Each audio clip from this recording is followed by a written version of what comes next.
Okay. Hi, monster women appreciators, smashers, plappers, and all-around degenerates who, for whatever reason, decided that this video was a tantalizing sounding video. Don't worry, for there is nothing wrong with it. There's nothing to be ashamed of when it comes to liking women with elongated extremities protruding from their lower backside. Reasonably, anyone could wonder, just what does that tail do? Well, and to that I say, well, depends.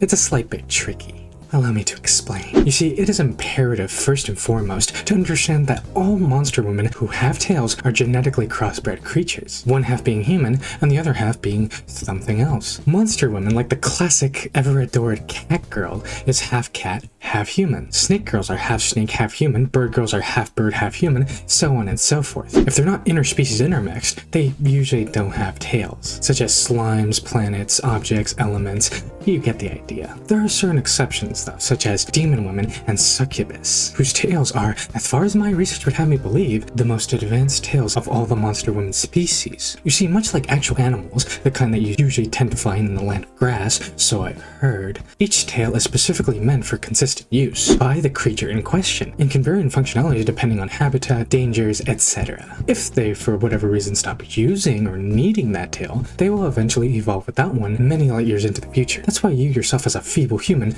don't have one. That's why I don't have one, because we don't need it. In the case of animals, some animals, for example cats, use their tails to balance, as well as show emotions. Specifically when referring to the whole balancing act, it acts as a counterbalance, similar to humans holding out their arms so that they don't fall. Other tails, like those on horses, swat flies, or tails like those on an alligator can even be used for confrontational violence. Birds mainly use it to attract mates and to encourage breeding, and other creatures have a thing called a prehensile tail, a tail that basically acts as a whole nother limb, like another hand, and are by far one of the most useful tails of all the tails, and are also the tails that I have found succubus and demon women to have. The tail can be used for emotions, swatting, balancing, as an additional hand, or to attract certain creatures for breeding, especially among succubus. Curiously, I have also found many succubuses to have evolved their tails beyond that of any other creature tail to better suit their needs. I've even seen the tips of some of the tails act as a secondary extractive cavity, and it is both tantalizing as it is scary. They have found a way to innovate on their tails, which in theory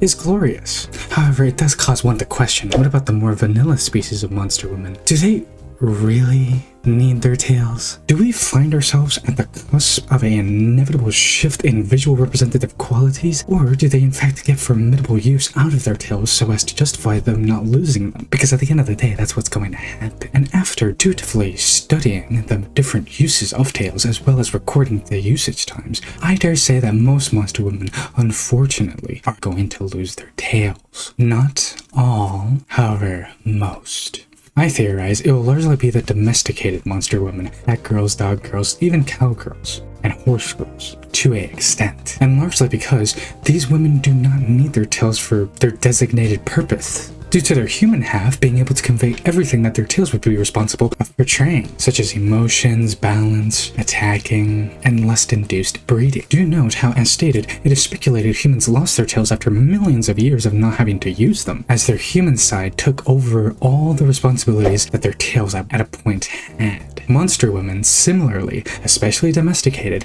are experiencing this very thing. Now don't worry, because I theorize that just like succubuses and demon women who still actively use their tails, more wild, primal, animalistic monster women likely won't lose their tails, and if anything, might evolve them in the future. But the domesticated ones are likely going to have their tails disappear. But sorta, is there a possible way to save these monster women? Can we do anything to stop it? Well, as a matter of fact, there is. And it's actually quite simple. All you have to do to possibly save the tails of monster women from extinction is give them a purpose. Give them a reason to exist. And monster women tails just might have a future, and just might be saved. And with that, if you guys enjoyed this seemingly nonsensical scientific jibber-jabber, be sure to subscribe to become just as deranged and unhinged and absolutely questionably loony as I am. Share this with anybody you see fit. Comment down below what monster woman whose tail you'd like to save, and I'll be back to answer another question not even scientists can answer. Bye.